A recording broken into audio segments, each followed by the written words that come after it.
Inside Everett. I'm Kate Reardon, Public Information Director for the City of Everett, and this is the show that we have to talk about issues that are important to you.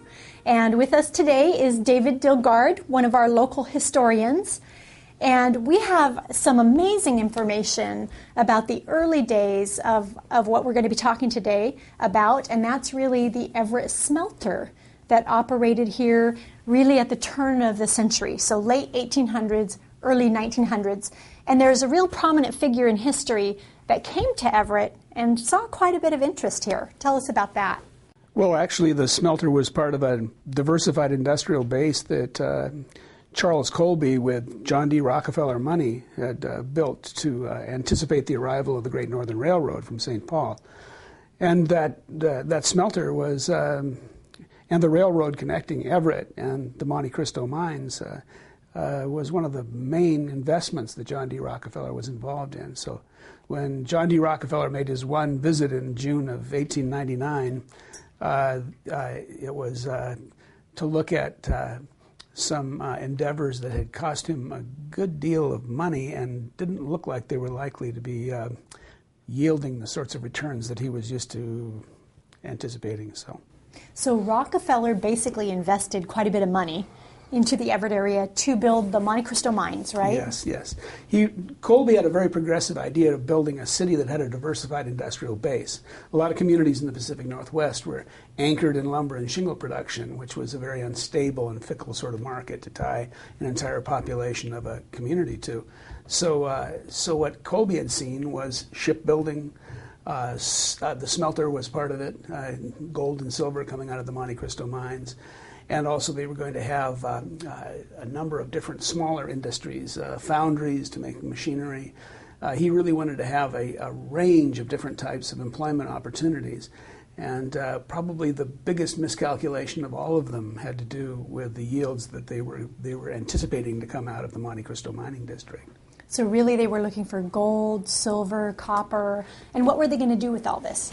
Well, they invested in a smelter to actually refine those ores right here at Everett, and a railway that connected the town site of Monte Cristo up in the heart of the Cascades with the smelter at Everett, as that was, as I mentioned, one of the really enormous investments that Rockefeller made, especially because the relatively inexperienced engineers who were looking at the geography and trying to come up with engineering solutions to the railway and to extracting the ore miscalculated pretty badly, as there was gold and silver up there, and there's copper as well, but it wasn't retrievable in a way that was economical at the time, and the railroad itself actually washed out, and they had enormous problems with the railroad. The railroad itself was one of the larger single investments that the Rockefeller money was invested in, and he was none too happy with it, actually.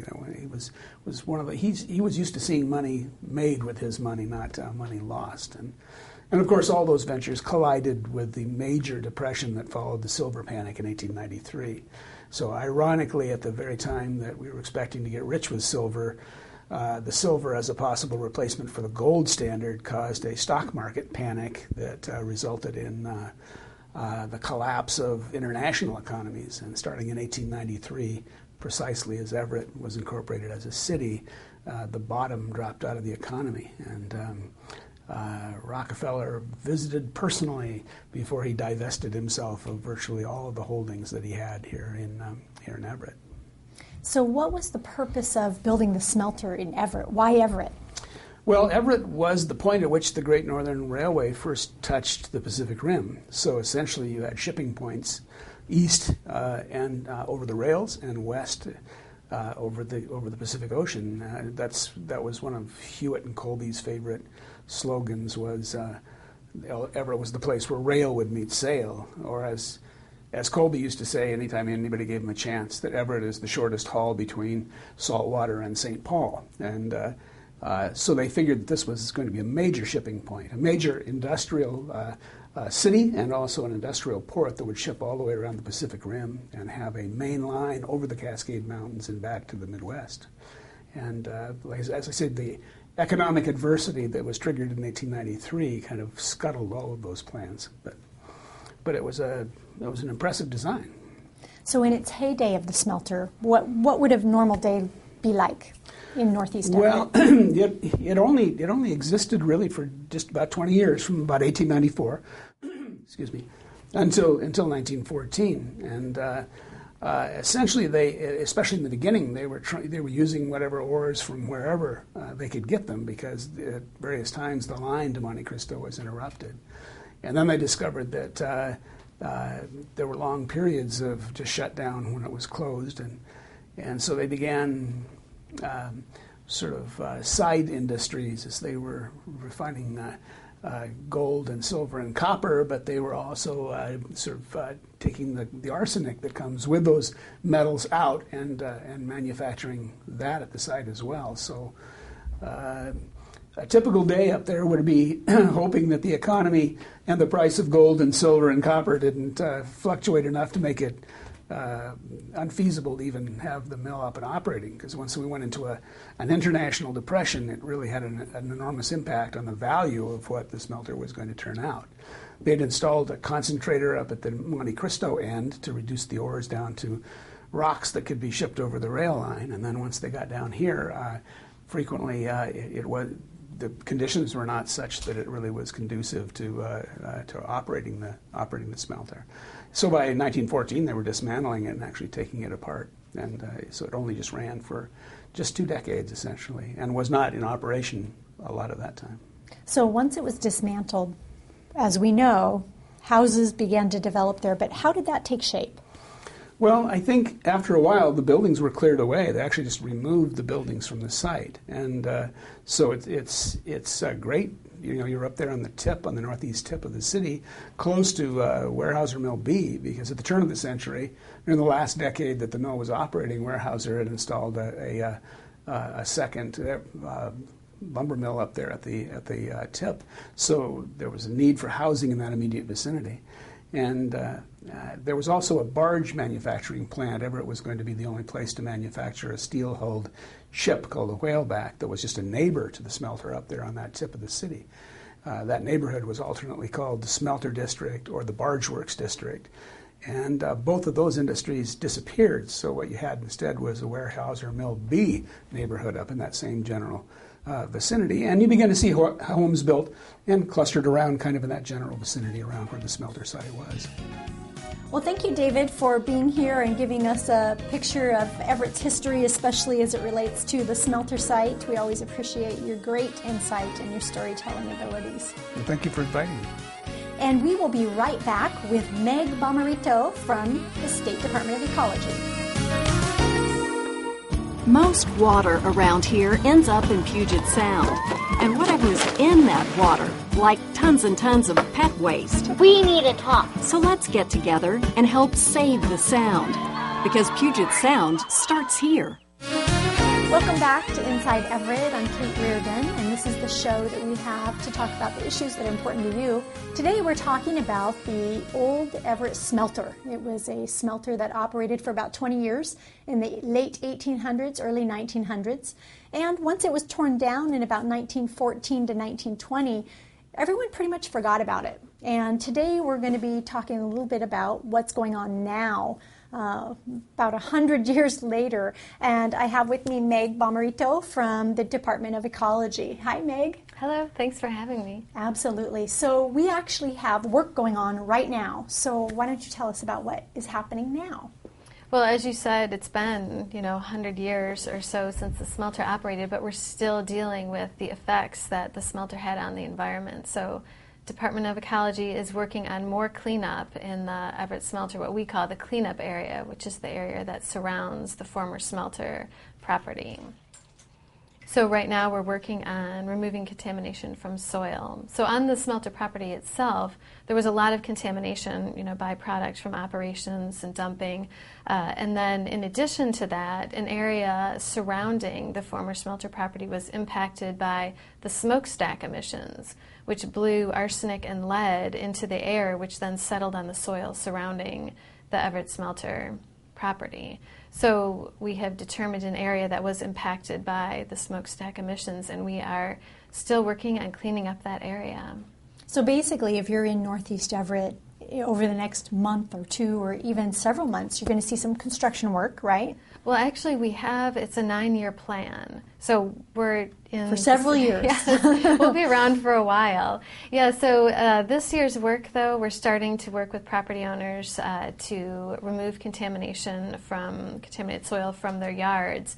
And that work just started and will be underway until early spring, probably early March. Okay, so basically people can see what we're actually removing large amounts of dirt from yards. We're hauling it away, and where will it go? It'll go to a landfill that can take material that has contamination in it. And then for these particular residential homes, clean dirt, if you will be brought in, and then their landscape can be basically put back, and then what? Well, what we do is we remove all the contamination. We do soil sampling to start, and then we determine what contamination is on the property and where it is, and then we work with the property owners to determine how we can remove that contamination from their property. This is a voluntary cleanup, so we make sure the property owners feel comfortable with what Ecology will be doing. So we set up a plan for that. Every individual property has its own plan. So we come in and take out the soil, and then we bring in clean soil and replace it. And then we bring back all of the landscaping. So all of the plants that we removed during the pulling out of all the contaminated soil, we replace with smaller versions of the same plant. So the idea is that if people participate in the program, we remove the contamination, and then we leave their property in as good a condition or as close to we can get, and sometimes better than when we started.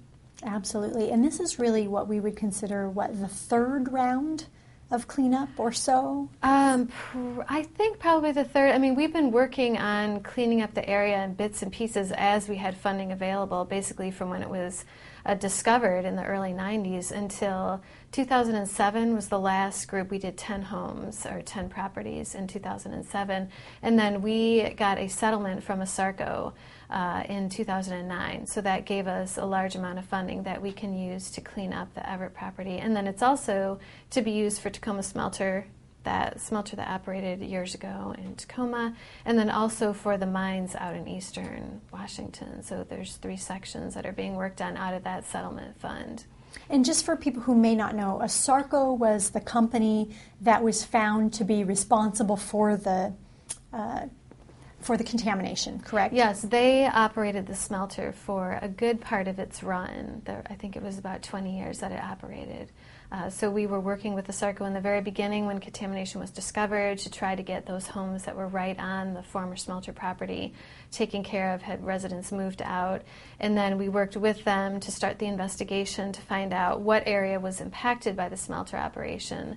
And then they declared bankruptcy, and there was a long fight to get funding, and Ecology was successful in getting funding in 2009. So we're really excited to have that money available to finish cleaning up contamination.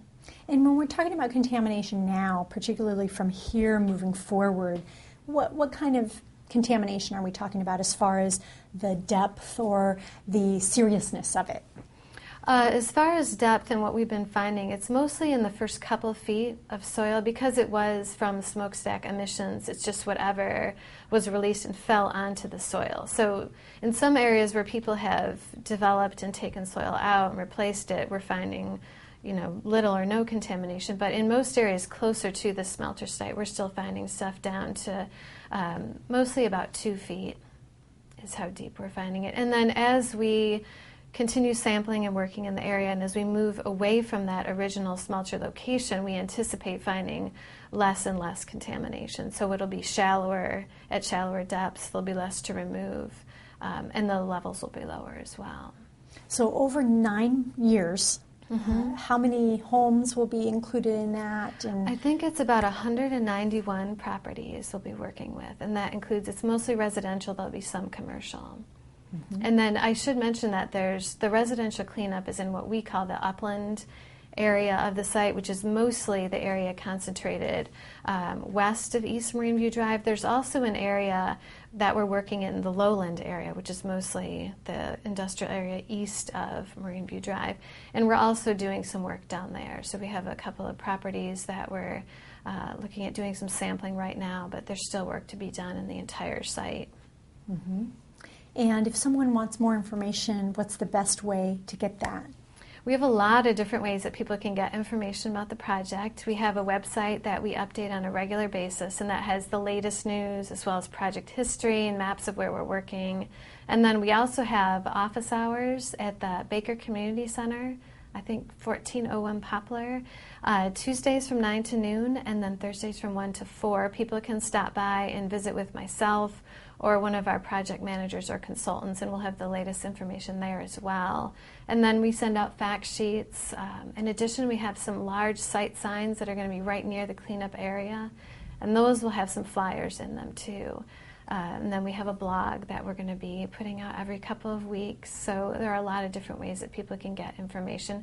But I should mention, if people have a question or a concern about the cleanup, they can call our information line, which is a local line. It's 425-530-5169, and we respond to all those calls within 24 hours. Great. And what about just long-term questions or that sort of thing, as far as health, any issues that we should be worried about if we live in the area? There isn't an immediate risk to people's health if they come into contact with the contaminated soil. All of the levels that were higher and did pose an immediate risk were taken care of early on after the contamination was discovered. But right now what we're dealing with is lower levels of contamination. So if someone has exposure over a longer period of time, 20, 30 years, that is a situation that there is still a health risk, and there could be an increased chance of getting certain forms of cancer, heart disease, and diabetes. So what we tell people is, while there's no immediate risk, we want people to understand that there is a risk out there, and there are some steps that they can take, though, now to start protecting themselves and their families from exposure to contaminated soil. And they're very simple. It's probably a lot of things that people already tell their children to do and things that they already practice. Things like washing your hands after you come in from working in the yard, or if kids are playing outside. Keeping your shoes at the door when you come in, either leave them outside or leave them by the door. Vacuuming often, damp dusting and mopping to make sure if anything is tracked into the house it's captured. And if you have pets, making sure that they are bathed and brushed often.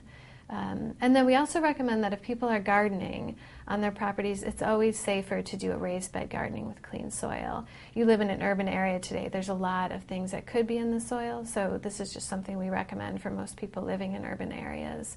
So for people in the Everett Smelter program, we recommend that. Gardening is great, just use raised beds and make sure you wash your vegetables before you eat them too. Great. Anything else that we need to know about what's happening right now?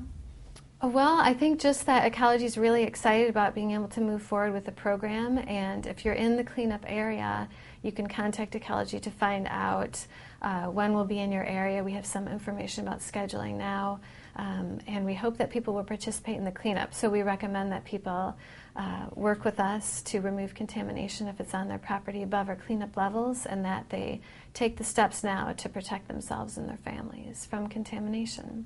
Absolutely, and of course the City of Everett is working close with Ecology to make sure that our residents understand the proper sequencing of all of this, and we're just trying to assist in any way that we can to make this a smooth process over the next 9 years. So we really appreciate that partnership too. Well, we do appreciate it as well. The city's been fantastic to work with, so we hope to continue that partnership over the next 9 years until we have finished our cleanup. Excellent. And we can bring you back on the show at some point in time for an update? Oh, definitely. Okay, that sounds great. Well, thanks, Meg, for joining us. Thank you for having me. And thank you for joining us for Inside Everett. We will see you again next month.